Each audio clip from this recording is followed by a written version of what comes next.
Hi, good morning, everybody. Nice to see you guys today. So I am so excited to talk to you all today about community and employment services and all the changes that have been in progress and being discussed. And I thought we could take a few minutes to talk about them so we can share them with the workforce. But before we do that, since we have some new players on the team, I thought we could just first go around, introduce yourself, tell us a little bit about what brought you to the organization. And of course, Elena, you've been a part of the organization and what you're excited about working on. And Kim, we'll start with you. I am Kim Cortes. I'm Director of Community and Employment Services. I joined Imagine in early to mid-August, so I'm still pretty new. I just moved to Colorado in June from Boston, Massachusetts. And when I was in Boston, I was working for another disability services organization that's actually a national organization. I was fortunate to find Imagine when I was looking for a new job as we were planning to do our cross-country pandemic move. And my son is receiving services or was receiving services from Imagine as well as soon as we got here, which all just felt very fortuitous. So I'm thrilled to be here and excited to chat today. That's wonderful. We're very excited to have you on board.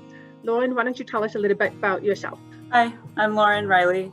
I'm the Employment Services Program Manager. I've been here for about 3 weeks now, so very brand new, still learning everything. I have worked in supported employment for almost 10 years now. I've been in a lot of different roles. I started as a job coach. I worked as a job developer and employment specialist. And I've also managed 2 different supported employment programs. So I'm excited to continue that work here at Imagine. And Elena, you are not new to Imagine by any means, but you are in a new role. Why don't you tell us a little bit about yourself as well? Hello, I'm Elena Ciaravino. I started with Imagine in 2008 as a DSP with Out and About, which was a program that some of you guys know provided community-based therapeutic rec. And I started as a summer camp instructor. Didn't think I was going to be here for as long as I have been. I've worked in many different parts of the department, and I'm really excited to be now the program manager of community services. So from a basic structural level, how are the 2 departments similar and different from one another going forward? Yeah, so in our sort of pre-restructure world, we had Out and About, which did community-based programming for adults and for children. And then CLS Core Labor Source, which provided adult programming that included on-site programming, community-based programming, and employment. So we've essentially taken employment out of CLS and set it out to the side on its own as its own standalone department. And then everything else that's left of both Out and About and Core Labor Source has merged together into a broader community services department, so that everything that we're doing that is community-based or is directed at giving people the skills to access their community all falls under one department in community services. So Elena, you've worked in a lot of different parts of community-based services here at Imagine in different forms and different age groups, and now you're the program manager of community services. When you think about that area of our programming in the past, how does it differ from what you envision for the future? That is a great question. I now see that our services are the best of both worlds. We had 2 very successful, fantastic, dynamic programs, CLS and Out and About, and now we've come together, and I see that the future of our services are the best of both worlds and really an opportunity to take all the foundation and wonderful resources that we've developed in our services thus far and to be able to grow from that. So I'm really excited to see where we go.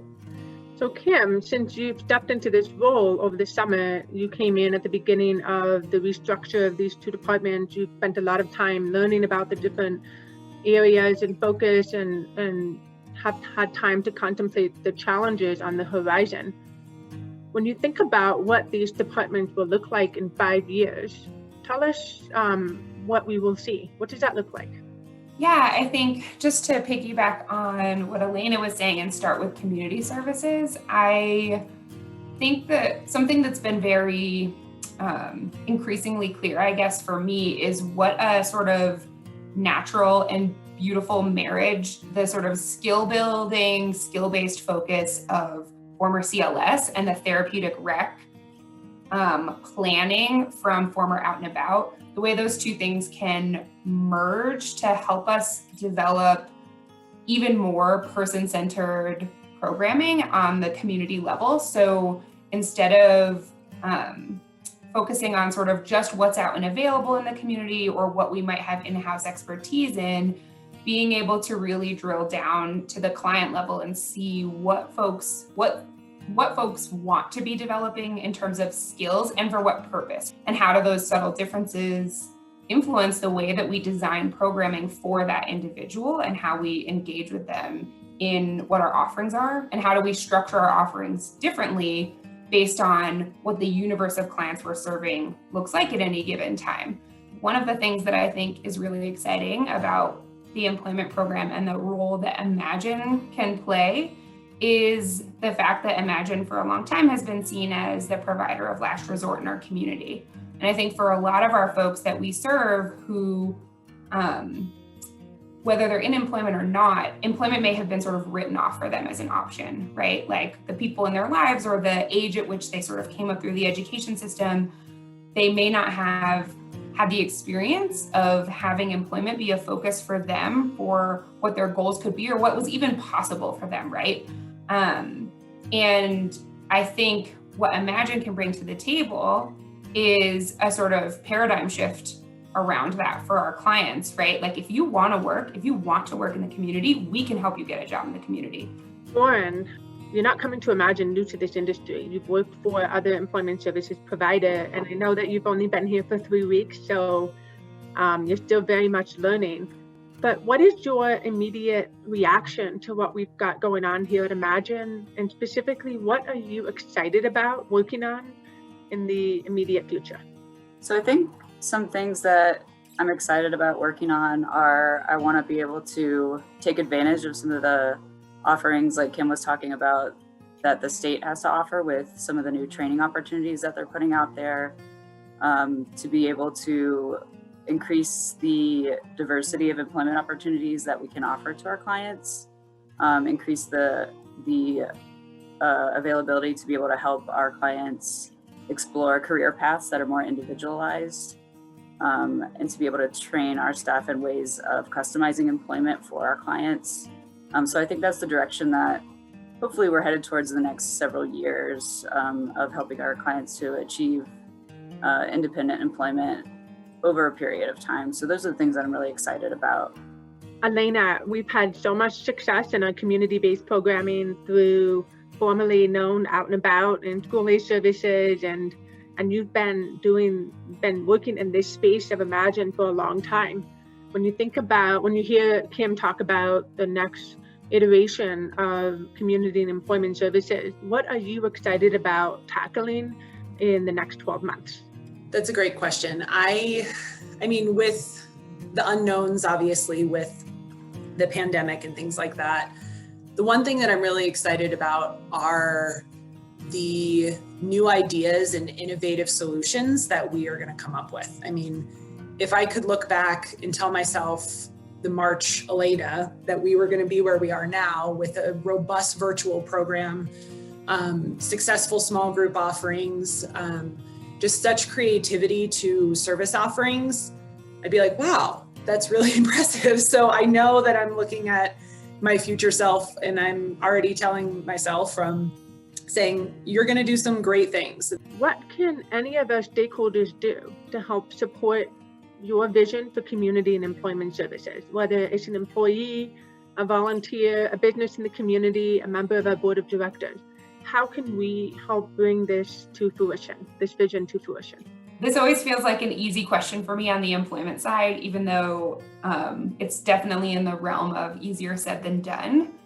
But on the employment side, introduce us to people you know. The best job opportunities, I think, come from people who are connected or invested in some way in building a more inclusive, neurodiverse workforce. On the community side, I'm still new to Colorado, so I don't know how big of an issue this is here. But I think the more you can talk about inclusive offerings, not just accessible offerings, is so important on the community side. And even if that's speaking up in a meeting, it doesn't have to be pounding the book about like, how dare you not make your coffee shop more accessible.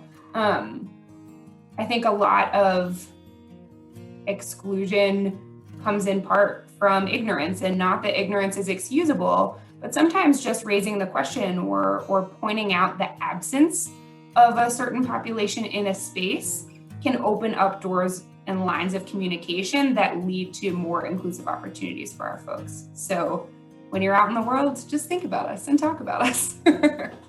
Well stated. Well, thank you all for taking time out of your very busy days to speak with me a little bit about your vision for community and employment services and all the changes that we can be excited about coming in the future.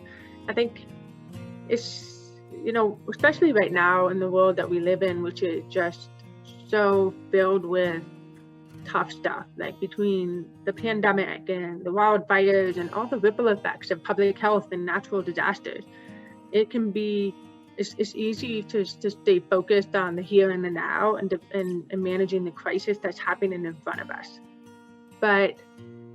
And that's good and well, and we need to do that, and we are. And we have to always be thinking about the future and where we want to go and what we want to be, because that's how we keep moving forward.